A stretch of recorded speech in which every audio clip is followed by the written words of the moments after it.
Welcome to the great outdoors and part 2 of our video. After our canoe trip, we had to grab our backpacks and walk to our camp location, but due to time and light, we didn't manage to film until we were set up. Enjoy the video. Here we are at camp. It's taken us a lot longer to get set up than we thought. I'll try and show you the little tarp tent that we've managed to put together. Bearing in mind it is our first attempt, and I'll be honest, Kelly was the one mainly sorting it out because she's a lot better at that kind of thing than I am. But we are quite impressed. The wind seems to have dropped a little bit, which is good, because it was borderlining on us wondering whether we were going to stay out or not, but touch wood, looking good at the moment. There's two people actually camping just behind us, just over there. As I said before, these are two people that are also going to be doing the bivvy bag thing, challenge thing, Guinness Book of Records attempt. So, you know, that's quite good. We might speak to them a little bit. We've got to show you, we bought ourselves our bigger wood burning stove, and we got ourselves a load of wood earlier from when we were out canoeing, so we're going to use that later. Maybe we'll invite the other two guys over, see if they want to come and sit around the fire or something, maybe later. There's Kelly doing her hair. This is the tent. You can't see it too well at the moment. As long as it's still standing by tomorrow, we'll show you it, unless we've been blown away. But yeah, I mean, it's not too bad. It's a bit shabby around the edges, you know, but you know, we'll get used to it. Possibly the rear pole on it doesn't help very much, because the pole doesn't go down short enough. We think we need a shorter walking pole, so we're thinking of bringing mine with us next time, because I think they do go a little bit shorter. But there's plenty of room for your gear down the sides. There's a little bit of room my side there, but not as much as this side.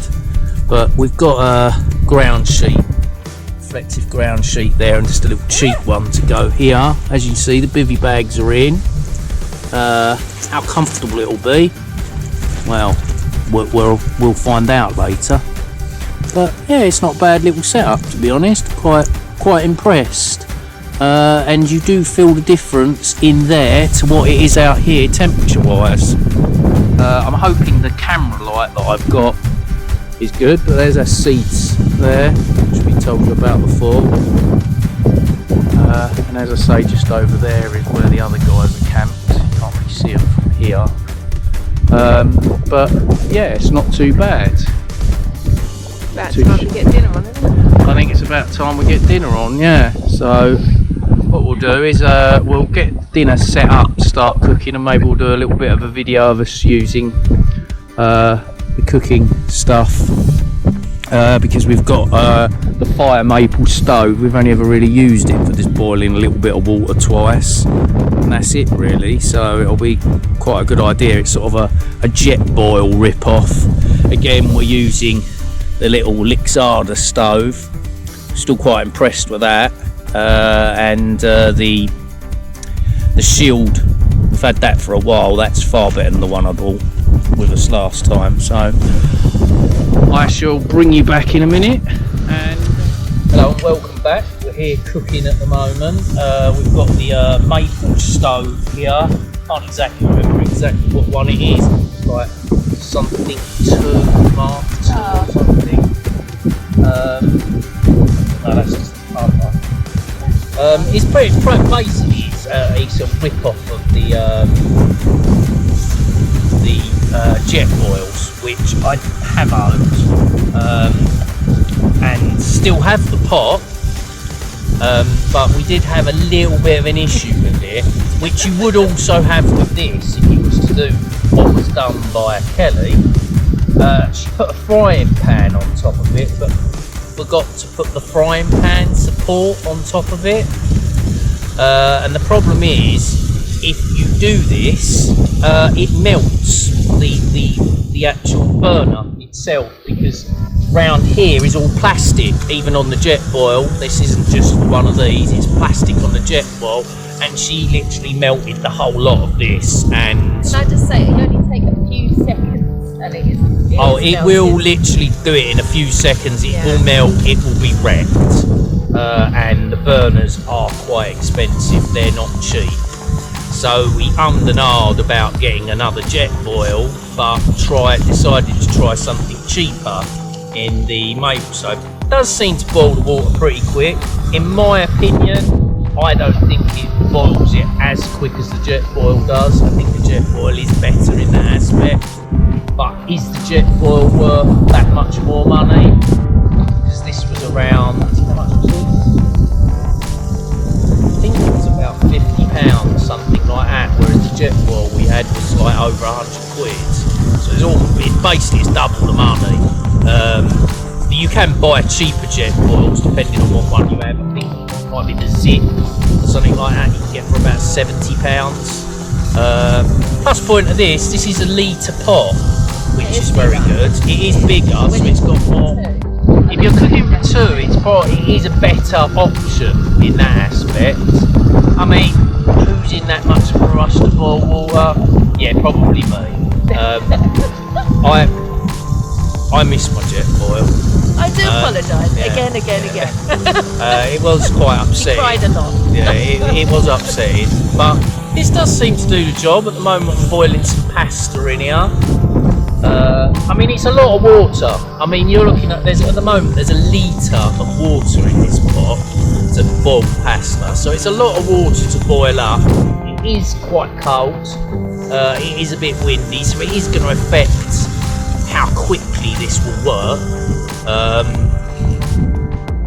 The little Lixada stove does work really well, but the problem is it's burnt. It just puts all the heat in one position on the pan, so you have to constantly move everything around. So it does work, you can cook with it, just as the frying pan works, but I think the combination of the both, not great, but it does the job. You know, we've cooked a meal on there. You know, she's cooking meatballs in there at the moment, so we've got meatballs and pasta, some sauce over there as well. It's looking quite nice, but I mean, this has been going for probably 5 minutes now and it hasn't boiled yet, whereas the jet boil would have boiled it by now. I don't think it does work. You would just know you can't get a litre of water in general. But it does work. We boiled a litre of water in what, 7, 8 minutes, I suppose. I think it was, which is good because it's enough for like 4 drinks. And there was myself, Kelly, and our 2 older boys all had a drink. We both had a coffee. The boys had a hot chocolate. So we all quite enjoyed it. You know, it does the job. It's just a bit slower. I don't know what it's like with a pot stand. It does come with a pot stand.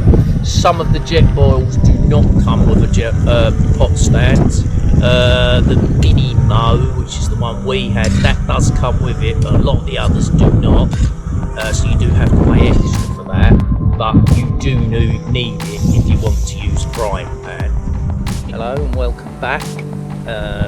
As you can see, we've now got a twig burning stove going. We did collect a whole bag's worth of twigs when we were out, but I don't think they're going to last very long. I mean, to be fair, it's only been burning probably for like 20 minutes and we've already used more than half the bag, so we'll be lucky if it even lasts us an hour. Kelly's decided that she's going to try and check it out and see if she can find any more twigs we might be able to burn. Problem is they are literally twigs, so they burn very quickly. Yeah, the temperature has dropped quite substantially since I last spoke to you. It's starting to get quite cold, but you know, it's to be expected. It is January, but yeah, still nice. Clear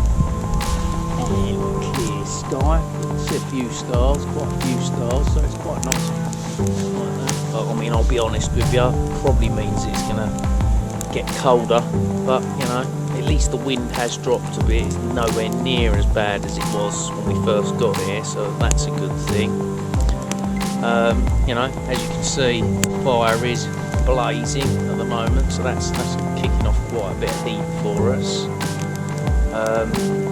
Yeah, well, I'll bring you back if there's anything else to be said.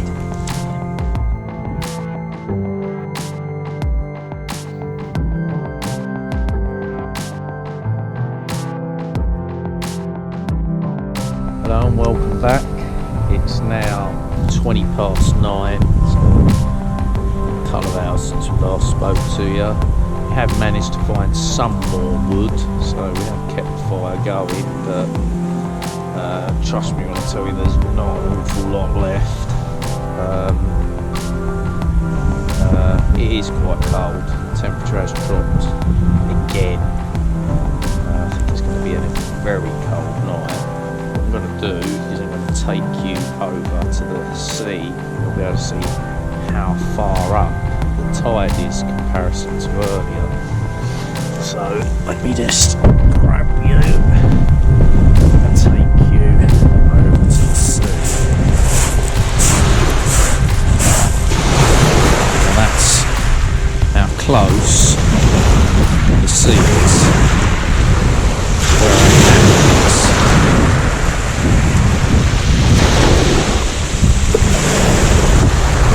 Very close, because as you can now see, that is where our camp is.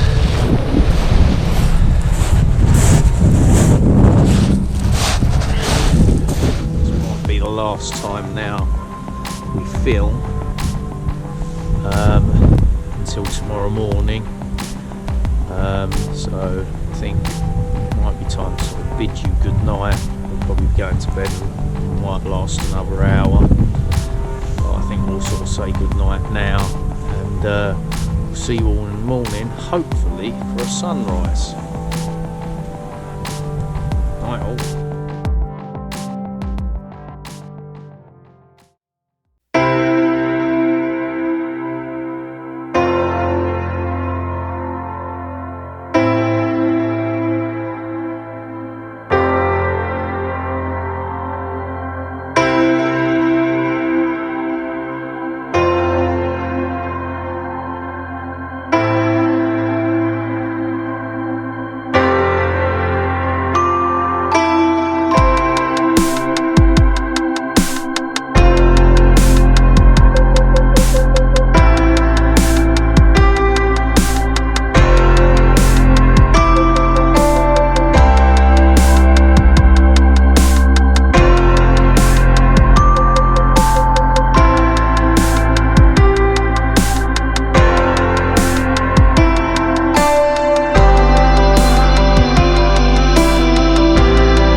Morning, well, a very cold morning.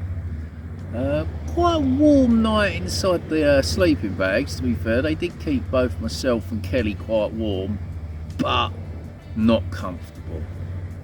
Very not comfortable, to be fair. The sleeping bags are actually a lot smaller and narrower than we thought. It's very difficult to get in and out of a bivvy bag. And we've noticed this morning our little tarp tent, it's a popsicle. It's absolutely frozen inside and out. The sleeping bags were damp, wet round the head area, obviously due to your breath, which is not great, but you know, probably to be expected. It's the first time we've ever camped in this kind of weather. it is a nice morning. Just boiled a cup of coffee. Another thing to know, gas struggles at below freezing, which I would be guessing it is at the moment due to the frost. It struggles, it takes a lot longer to boil water in this sort of temperature, which I suppose is understandable. Beyond that, I don't think winter camping is our thing. I don't think we'll be doing it on a regular occasions, to be completely honest with you.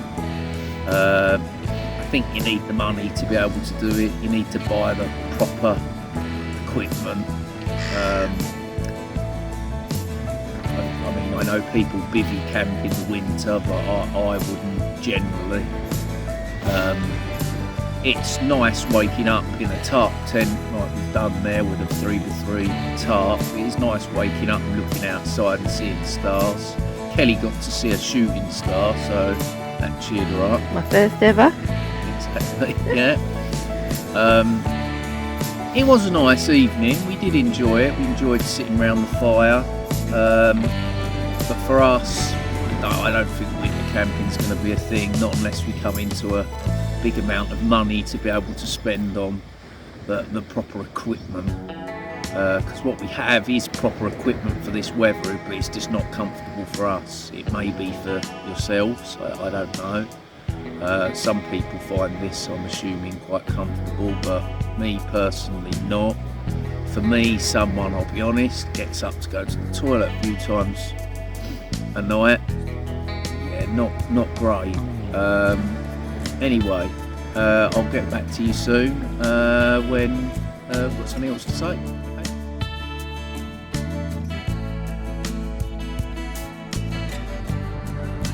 Hi and welcome back.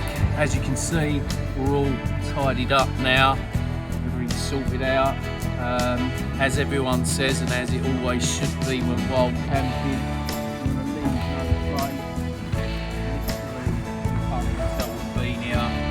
if you look down where we had our fire, obviously there's no scalded ground or anything like that, just a bit of sand. And obviously it's just a bit of a dry patch, I suppose, in comparison to everywhere else, but saying that, everywhere will be dry once the sun gets onto it. We're going to be heading back that way, and I'll do a little bit of video as we're walking back, seeing as though there was no video of us walking down here. So we'll be back in a minute.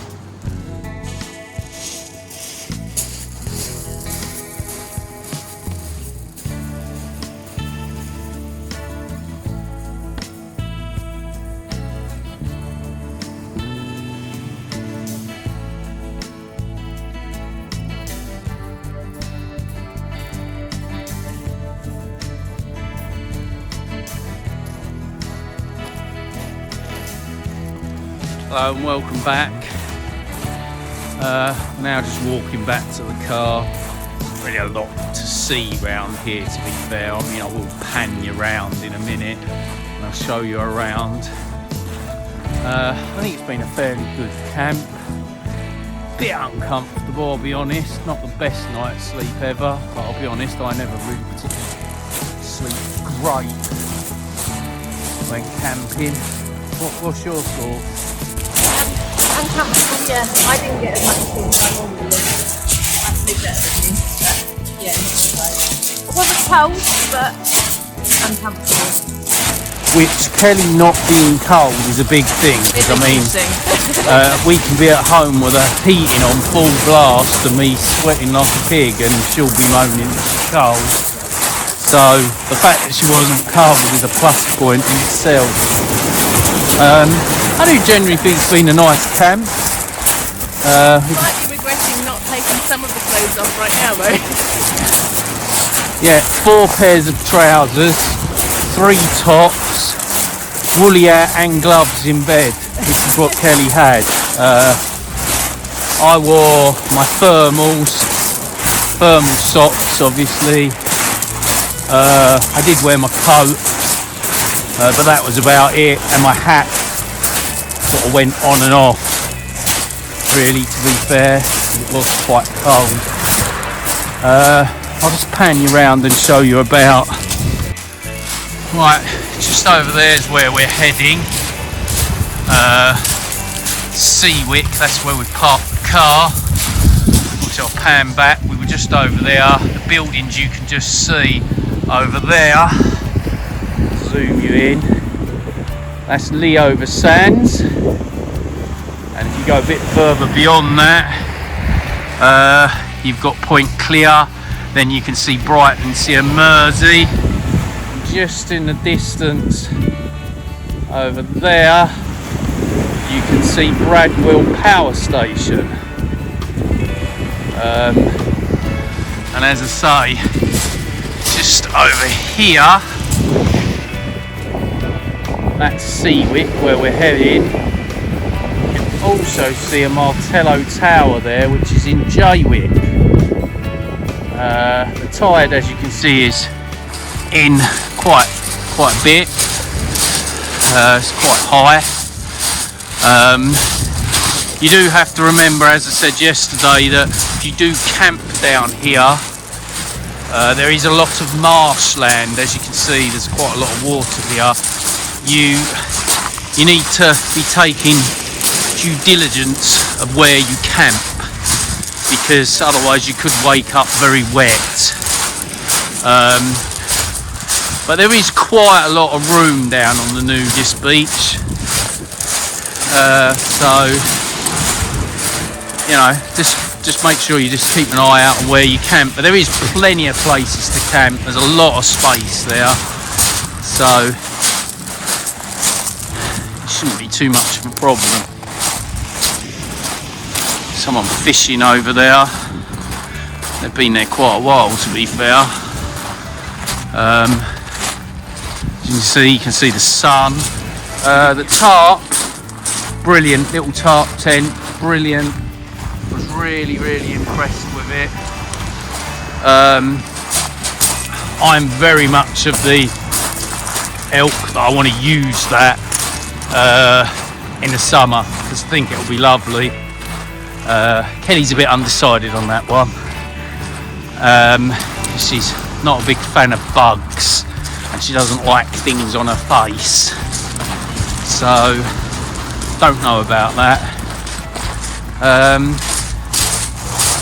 I'm hoping that the GoPro camera we bought was done a good job. It looks like, from what we can see, it did a good job. The light, I think, like I say, helped very much, hopefully. Batteries on GoPros, that's another thing I'd like to touch on. We bought a pack of 2 and a little charging dock station with 3 points on it to charge 3 batteries. They charge brilliantly and they do work, but the cold kills the batteries, because the GoPro one was the same. It just died by the morning, where it had been so cold. One of them originally was 100%. When I got up this morning, it was like 38%. It had discharged that much, and I can only think that's because of the cold. Because the GoPro one wasn't that much different, to be fair. But yeah, I mean, it might be slightly because they're cheaper batteries. I mean, when you're buying a pack of 2 with a charger for £10 basically on Amazon, obviously the quality of the battery is not going to quite be there as good as the GoPro one, but I think they'll do the job in the summer. I think they'll hold the charge a lot better. The charger that we bought, the Energizer power bank that we bought, that seemed to work really well. That did charge both of our batteries up to full. Again, that does suggest that it's supposed to be able to charge your battery 4 times, but the thing was flat. But I don't really know whether that might be to do with the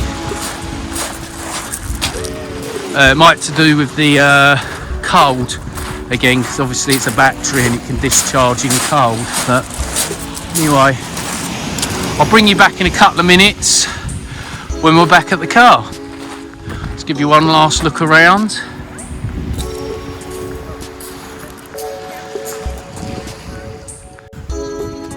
Right, I've just brought you back very quickly because where we're heading to get off the beach is just down there.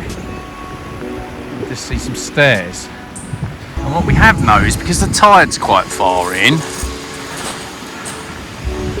that you've got this, which you will have to bear in mind. You may have to walk round. So we're going to see if there's a way across, but as you can see, it's quite fast flowing and looks reasonably deep, so unless you've got welly boots, you're not going to be going through it. I thought I'd just bring this up because we've not noticed this before, so we're going to try and make our way round. Now I'm going to have a look down here because it could be an area that might be passable.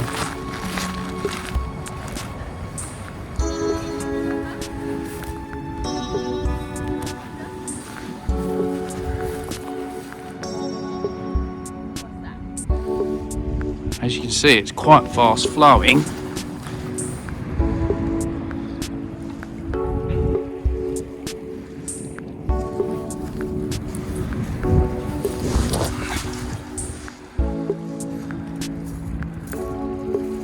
Looks like Kelly's going to try walking all the way round.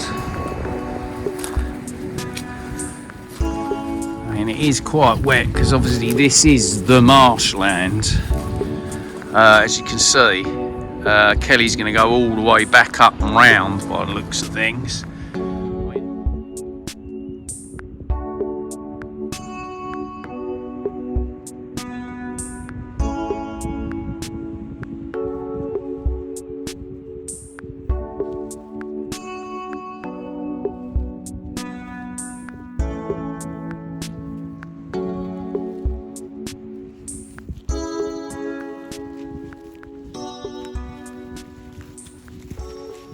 Lovely detour.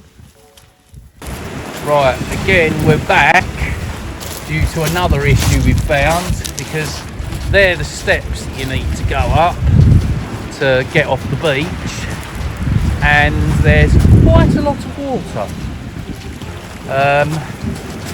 Now, you know, we're telling you this because there is actually another way onto this beach, and that will be going to Leover Sands and basically go through the nature reserve and come out there. I mean, I don't know if that's going to be huge amounts better, but that could be a good shout.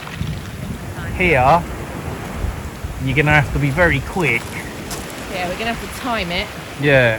And it's still going to be deep. But yeah, just to let everyone know, if the tide's really in, it is going to make it difficult. Hi there, we're back at the car now. Completed the walk. Bit interesting, trying to get over the water. Bit of jumping around and climbing up some rocks, but we managed it. As I say, you do need to take that into consideration. We didn't even realise that till today, and we've been down there a few times. As I say, you can go through Leover Sands, go through the nature reserve and cut through over there. I would suggest it's probably better if the tide is exceptionally high like today. But we've managed to get back. A bit tired, a bit sweaty.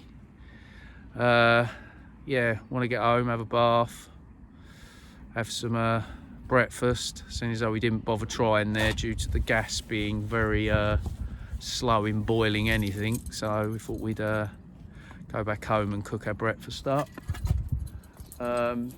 Just to let you know, it does look like the news agents and that over there is open for if you come down here. So when you come back, you could probably grab yourself a drink if you needed something, a drink, you know, or a packet of crisps or something. Anyway, well, that's the end of the video for today. I hope you enjoyed it. Just remember, if you liked it, hopefully hit the like button. And subscribe if you want to see more videos like this. Next one probably will be possibly the bivvy camp for the world record. See you soon.